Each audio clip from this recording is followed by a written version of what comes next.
নানা অনিয়মের মধ্য দিয়ে জাহাঙ্গীরনগর বিশ্ববিদ্যালয়ের কেন্দ্রীয় শিক্ষার্থী সংসদ জাকসু ও হল সংসদে নির্বাচনের ভোট গ্রহণ শেষে চলছে গণনা।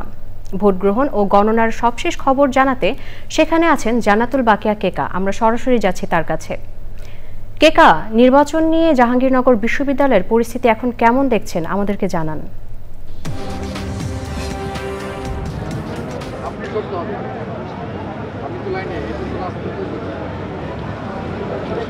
হ্যাঁ, আসলে বিকেল ৫টা নাগাদ ভোট গ্রহণ শেষ হয়েছে। আনুষ্ঠানিক যে ভোট গ্রহণ সম্পন্ন হয়েছে, কিন্তু তার আগেই কিন্তু আজকে দিনব্যাপী বিভিন্ন ঘটনার পরিক্রমার মধ্যে দুপুরের পর থেকে কিন্তু অনেক চমকপ্রদ ঘটনা ঘটে গেছে।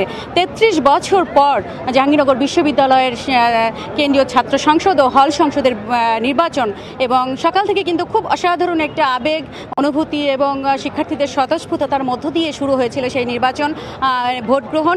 কিন্তু দুপুরের পর থেকে আসলে আমি যতটা বলে এসেছি বা সবাই বলছে, সেটা হলো যে উত্তেজনা বেড়েছে, দফায় দফায় বিভিন্ন অনিয়ম এবং অভিযোগ এসেছে, এবং সর্বশেষ যেটা ৩টার দিকে কিন্তু বামপন্থীদের একাংশ তারা কিন্তু ভোটের বিভিন্ন অনিয়মের কথা, বিশেষ করে একটি ইসলামী ছাত্রী সংস্থার পক্ষে বিভিন্ন হল কেন্দ্রে, বিশেষ করে মেয়েদের হলে গিয়ে তারা ভোট কারচুপির যে অভিযোগ করেছে এবং অমোচনীয় কালি নিয়ে যে সে বিভিন্ন অনিয়ম এবং অমোচনীয় কালি ভোটের পরে যে না দেয়া এবং বলার পরে যখন দেওয়া হলো তখন কিন্তু সেই তাৎক্ষণিকভাবে কালিটা উঠে যাচ্ছে, এবং ব্যালট পেপার একটি নিম্নমানের কোনো প্রতিষ্ঠান থেকে এবং কোনো দলীয় একটি প্রতিষ্ঠানের পক্ষে ছাপানো হয়েছে। এইসব অভিযোগ কিন্তু দুপুরের পর থেকে একদম উত্তেজনা ছড়িয়েছে পুরো জাহাঙ্গীরনগর বিশ্ববিদ্যালয় ক্যাম্পাস জুড়ে। আসলে আমরা গণমাধ্যমের কর্মীরা তখন কিন্তু মূলত ছুটে বেরিয়েছি, একদিকের ঘটনা শেষ না করতে আরেকদিকে দৌড়াতে হয়েছে।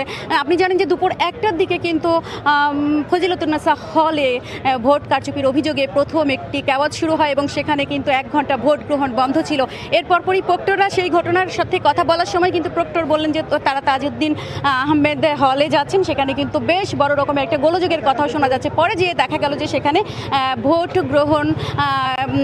ভোট গ্রহণ কিন্তু সেখানেও প্রায় 20 মিনিটের মতো বন্ধ ছিল, এবং পরে 3টার দিকে কিন্তু প্রেস ব্রিফিং করেছে বাম দল সম্প্রীতির ঐক্য, এবং 4টার দিকে আমরা যেটা দেখলাম জাতীয়তাবাদী ছাত্র দলের পুরো প্যানেল আনুষ্ঠানিক ঘোষণা করে তারা কিন্তু নির্বাচন বর্জন করেছে। এবং এর কিছুক্ষণ পরেই আমরা যেটা দেখেছি যে শিক্ষকদের পক্ষ থেকে প্রতিনিধি 3 জন প্রতিনিধি, যারা বিভিন্ন হলের প্রভোস্ট এবং নির্বাচন মনিটরিং এর ব্যবস্থায় ছিলেন, সেই 3 শিক্ষক নজরুল ইসলাম, শামিমা আক্তার লাকি, নাহারিন ইসলাম, এনারা কিন্তু এসে বলেছেন যে তারা ভোট মনিটরিং করার সময় যে অনিয়ম অভিযোগগুলো দেখেছেন, বিশেষ করে অমোচনীয় কালি এবং বহিরাগত 2-1 যারা হলগুলোতে, মেয়েদের হলগুলোতে অমোচনীয় কালি ব্যবহারের কাজে নিয়োজিত ছিলেন, যেটা তারা বলছেন যে এই অভিযোগ তারা করেছেন যে এটা কিন্তু করবে নির্বাচন সংশ্লিষ্ট ব্যক্তিত্বরা। এখন সর্বশেষ আরেকটা খবর জানিয়ে রাখি, এই মুহূর্তে আরেকটি দল জাকসুকেই বর্জন করেছে, তারা কিন্তু সংবাদ সম্মেলন করছে।